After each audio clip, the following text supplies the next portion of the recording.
The important budget speech for 2018-2019 was delivered in council chambers. It was the maiden budget for the new MMC of Finance, Funzela Ngobeni. Here is the city's tariff structure for the coming year, which is a crucial source of income for the city. More than 76% of the budget is dependent on revenue raised. The electricity tariff increases by 7.37%. Water, sewage and sanitation services increases to 14.2%. The refuse tariff increases by an average of 6.8%. The property rates tariffs remain unchanged, but there are changes to rebates. Residential property rebates have been raised to 350,000 rand. The budget allocation is as follows: 59 billion rand for the 2018-2019 financial year. The operating budget is 51 billion rand.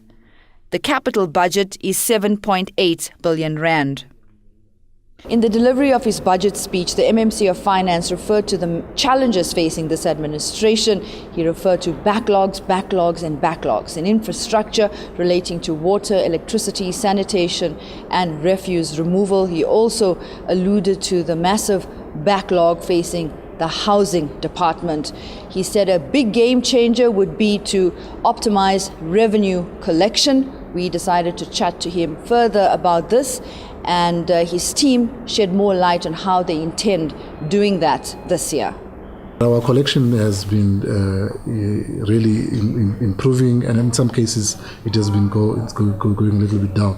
It's one of the focus for group finance and in my tenure to make sure that we get to at least 95% of the collection rate, and even more. So it's something that we want to work towards. But Charity can then give you the numbers in terms of exactly how much we have collected in the previous year. So in the last financial year, in terms of what was reported in our annual report that was approved by Council in March, we reported that our collection was 94% of the target. Well, the target for that year was just over 94%, and we achieved 94%.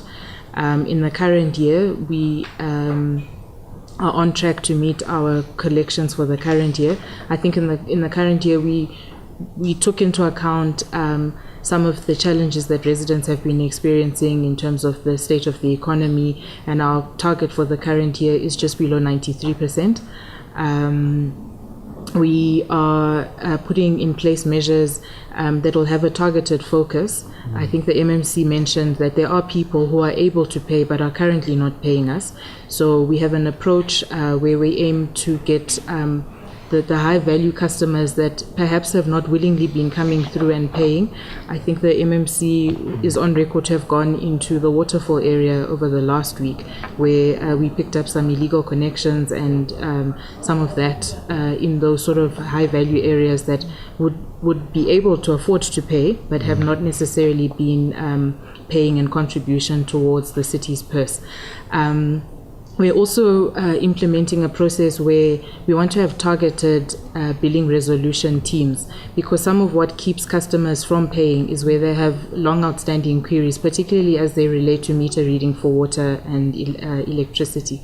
So our focus is to deal with those, quieten the noise, because there are customers who are unhappy about the meter reading, where we're not reading as often as we should. We also appeal to the residents to also cooperate with us, allow us to come in and read, because sometimes the problem is there's no one at the house when we need to do the meter reading. And as we get more and more actual readings, it improves the quality of the bills and also makes customers more willing to pay. So I think it's a collaborative approach that we need to implement. The DA-led administration, since taking office, committed to addressing the needs for basic services of people living in informal settlements. In this budget, what we are doing, we are prioritizing what we call dipetogo. These are fundamental change that we want to bring to the city. And we believe that our people have been waiting for this. A lot of people in informal settlements do not have electricity. A lot of people in townships and informal settlements do not have access to water. And those that have access to these services, they are very unreliable. And this is because, obviously, of the maintenance and the overloading of some of this infrastructure. So it makes it poor in that it's going to cater for the basics that indeed it's expected from the local government.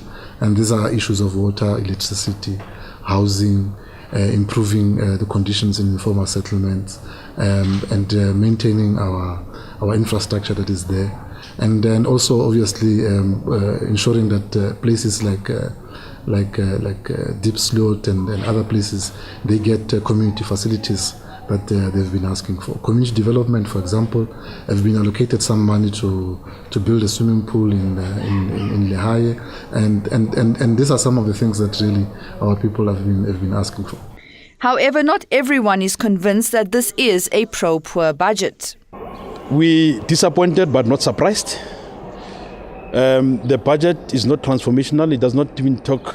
It doesn't have the human touch to it. It's just raw numbers. It tries to please the coalition partners instead of really responding to the issues. We don't think it's pro-poor. On the overall, because it's an incremental budget, it's not transformational. There is no ideology of saying we're trying to transform. It's not transformative. So it's disappointing to say the least. Well, when I say it's incremental, it's because when you look at the previous budgets, that's sort to say we're changing Soweto, we're changing the north, we're changing the east, we're changing the south.